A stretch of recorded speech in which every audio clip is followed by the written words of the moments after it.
որ գնդակը կփոխվեր միկրոֆոնով, պետք էր ուղակի տարածքը, որտեղ ստեղծագործում էին։ Առաջին դրած այն նոտաներից հետո իրան թվում էր, որ ձայներն են, որ իրան ենթարկվում են։ Ինչ անցյալ էր, ինչ ցավ ամենուր, երազանքը երգում էր օրոր, երազները հանդիպում էին հազվադեպ, բայց մեջը տարիները բարդ։ Թից 10 թվականներին կոնկրետ չեմ կարող ասեմ, որ թվին սկսեցի, տեքստեր էի փորձում գրեի, որ շատ հաճախ չէին ստացվում։ Հետո տենց մի հատ գեղեցիկ օր մի տեքստ ստացվեց, ես հասկացա, որ կարամ էլի գրեմ։ Ստուդիան բացեցի 2014-ի վերջում։ Ստեղ կային պատեր, ու բացի պատերից էլ ոչ մի բան չկար։ Այս ամեն ինչը հետո մենք սարքեցինք, արդեն սարքեցինք դատարկ սենյակը ստուդիա։ Անունը դրեցինք Ելին, թե ով այդ առաջարկեց, ես չեմ հիշում։ Ինչա նշանակում Ելին թարգմանաբար բացականչել։ Ինքը ինձ թվում է էլի անկախության թեմայի մեջ է։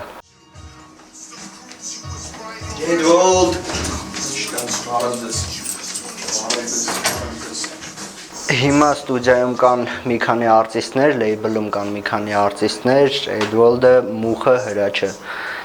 Իրանք երկուսն էլ հիփ-հոփ կատարողներ են, իրանցից բացի նաև Լիլիանա Բելլան։ Ստեղծագործում ենք, փորձում ենք այնպես անել, որ մաքսիմում որակով լինի, որ զարգացնենք ճաշակ լսողների մոտ։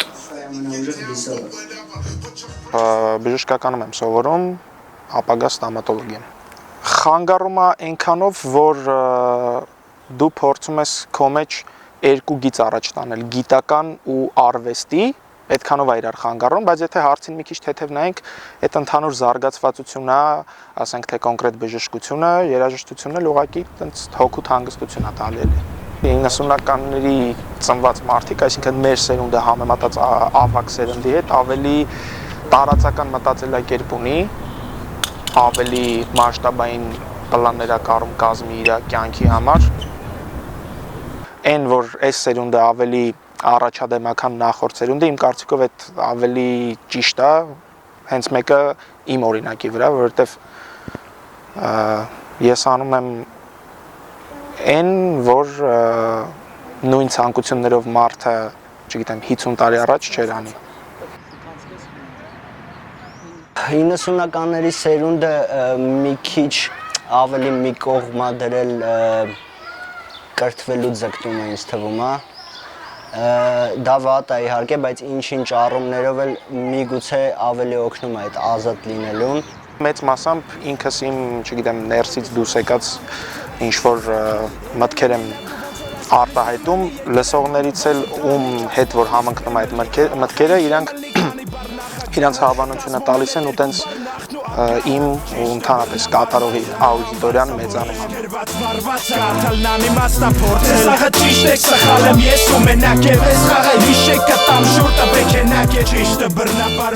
Թե ինչա մեր արածը կոչվում,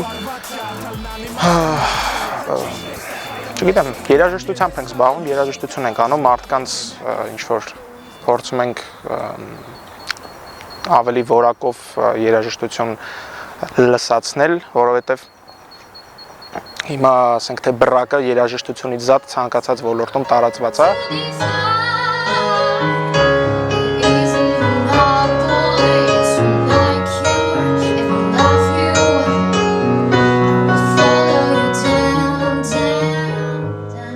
Ես ծնվել եմ 97 թվականին։ Կարելի է այդ կոչել 90-ականների սերունդ։ Ես եկել եմ Ռուսաստանից, բայց արդեն մի 6 տարի ստեղ եմ։ Ես եկա ստեղ սովորելու նպատակով, հիմա սովորում եմ ամերիկյան համալսարանում, իմ կարծիքով դա region-ի լավագույն համալսարաններից մեկն է։ Փոքր ժամանակվանից տարբեր ժանրերի երաժշտություն եմ սիրել, բայց ավելի նախընտրել եմ հիփ-հոփը, դրա համար գնում էի հիփ-հոփ կասետներ, երբ որ ստեղ դեռ բոլորը չէին լսում հիփ-հոփ։ Ես իմ առաջին ընկերն եմ, ինքը շատ թույն մագնիտոֆոն էր այն ժամանակվա համար, ես իրանով եմ սկսել լսել, փոքր ժամանակ, երբ որ բոյես չէր հերիքում, երբ որ չէին նկատում ինձ տնեցիք, աթոռը դնում էի, բարձանում կանգնում էի վրան ու սկսում էի այսինքն կնոպկեք սխմել, հիշեցի։ Եթե հիշեցի։ Սենց հետո սխմվում էր ամենակարևոր սեղմակը ուրեմն երաժիշտների համար քլեյը գնում էր երաժշտություն։ Հիմա իրեն չեն կարող միացնել, որովհետև ինքը վաղուց նեղացել է ինձ։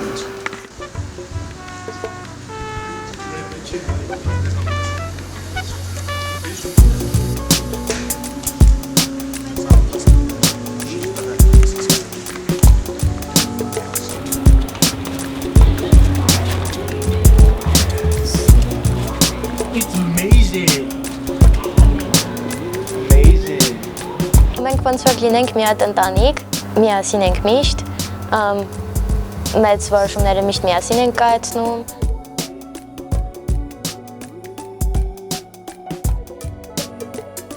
Ինչ-որ նոր մտքեր ծնվում են հիմնականում գործից դուրս ժամանակ,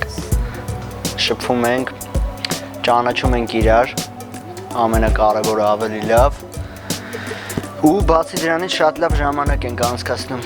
գործից դուրս, գործից հետո, գործից առաջ, այս ընթացքում, երբ որ մենք դարձանք արդեն ընդհանուր ինչ-որ ընտանիք, մենք սկսեցինք չբավարարվել ուղղակի ստուդիայում հանդիպելով, երաժշտություն գրելով, ստեղծագործելով։ Արդեն մենք թույն ընկերություն ենք անում, սենց ասած,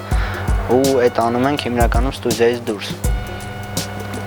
Ոչ Facebook-ով։